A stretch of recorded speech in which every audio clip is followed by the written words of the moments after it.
नहीं। हे केशव, लगता है कि तुम मुझे शब्दों के मायाजाल में भरमा रहे हो।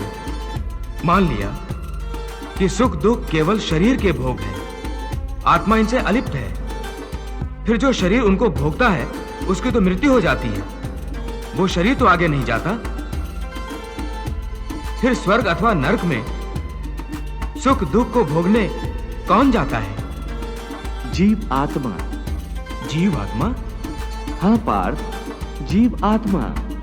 ये जीव आत्मा क्या है? हे त्रिलोकीनाथ, आप आवागमन अर्थात पुनर्जन्म के बारे में कह रहे हैं।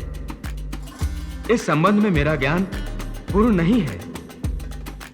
यदि आप पुनर्जन्म की व्याख्या करें तो कृपा होगी।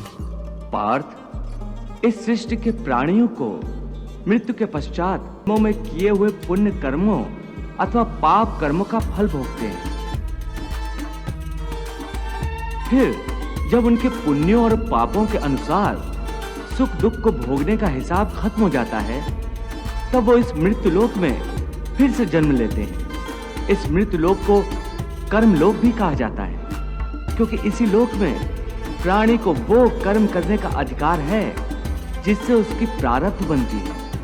हे केशव, हमारी धरती को मृत्युलोक क्यों कहा जाता है? क्योंकि हे अर्जुन, केवल इसी धरती पर ही प्राणी जन्म और मृत्यु की पीड़ा सहते हैं। अर्थात दूसरे लोकों में प्राणी का जन्म अथवा मृत्यु नहीं होती?